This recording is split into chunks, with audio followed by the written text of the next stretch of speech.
আমি তো কোনো রেসে নামি নাই, আমি তো কোনো কম্পিটিশনে নামি নাই। ইটস নট রেস, তাই না? আমি দর্শককে অনুরোধ করব, আপনারা যারা সিনেমা প্রেমী আছেন, যারা সিনেমা দেখতে চান, আপনারা তো ঈদের আরও ছবি আছে, বরবাদ আছে, জঙ্গলি আছে, অন্তরাত্মা আছে, জিন আছে, দাগি আছে।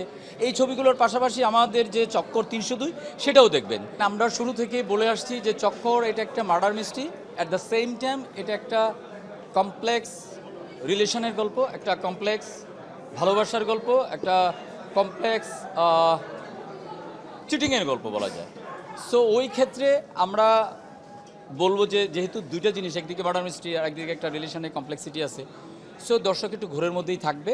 দেখেন, আমি যতই কথা বলি এখন যে আমার ছবি এই হয়েছে ওই হয়েছে, এটা আসলে কোনো কিছুই ম্যাটার করে না। কারণ সিনেমা হলে দর্শক যাবে, টিকিট কেটে দেখবে, সে যদি তার গল্পের সাথে, চরিত্রের সাথে, তার ভাবনার সাথে যদি কানেক্ট করতে পারে, তাহলেই আসলে এটা মানুষে দেখবে, আদারওয়াইজ সেটা দেখবে না। তবে আমি দর্শককে, মানে এটা বলার জন্য বলা আর কি, হয়তো বলতে হয় বলে বলা, যে আমি দর্শককে অনুরোধ করব, আপনারা যারা সিনেমা প্রেমী আছেন, যারা সিনেমা দেখতে চান, আপনারা তো ঈদের আরও ছবি আছে, বরবাদ আছে, জঙ্গলি আছে, অন্তরাত্মা আছে, জিন আছে, দাগি আছে। এই ছবিগুলোর পাশাপাশি আমাদের যে চক্কর ৩০২ সেটাও দেখবেন। যে ছবি ভালো লাগবে সেটা নিয়ে কথা বলবেন, যে ছবি ভালো লাগবে না সেটা নিয়েও কথা বলবেন। সো আমি অনুরোধ করব, এই ঈদে যে 6টা ছবি আসতেছে সব কটা ছবি আপনারা দেখবেন। চক্কর কি সব শ্রেণীর অডিয়েন্সকে কানেক্ট করবে কি না, এখন আমি রিলিজ দিচ্ছি শুধুমাত্র মাল্টিপ্লেক্সগুলোতে, তার মানে একদম নিশ বা কি বলে মানে রাজধানী কেন্দ্রিক যেগুলো, চিটং একটা হলে চলবে। সো সেই ক্ষেত্রে কিন্তু আপনার একটা পার্সপেক্টিভ ক্রিয়েটই হয় যে তাহলে ওরা কেন সিঙ্গেল স্ক্রিনে যাচ্ছে না, তাহলে এটা কি ম্যাস পিপলের ছবি না? এইটা না, প্রতিটা ছবির প্রমোশনের বা একটা টার্গেট অডিয়েন্স তারা মনে মনে করেই রাখে। সো আমার এখন আপাতত টার্গেট হলো যে ঠিক আছে, আমি মাল্টিপ্লেক্সগুলোতে দেই, তারপরে দর্শক কথা বলুক। আমি আরেকটা ইন্টারভিউতে বলছিলাম যে আমার ছবি যতটা না আমি প্রমোশন করে মানুষের কাছে পৌঁছাবো, স্প্রেড করব, তার চেয়ে আমার বিশ্বাস যে হল থেকে দর্শক বের হয়ে এটা ওয়ার্ড অফ মাউথ ক্রিয়েট করবে। চক্কর নিয়ে আসলে এখন ওভার প্রমিস করার আসলে কিছু নাই, ঠিক আছে? কারণ একদম দর্শকের দ্বার প্রান্তে আমি চলে গেছি।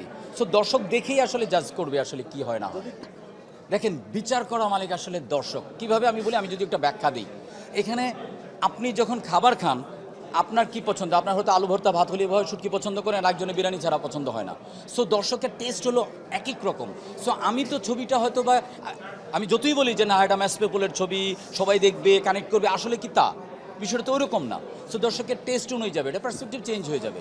সো দেখবে, এমনও দর্শক আছে তার কাছে ভালো লাগতে পারে, বা ভালো নাও লাগতে পারে। সো এইটা আসলে এই জায়গা থেকে আমাকে সুনির্দিষ্ট করে বলাটা খুব ডিফিকাল্ট।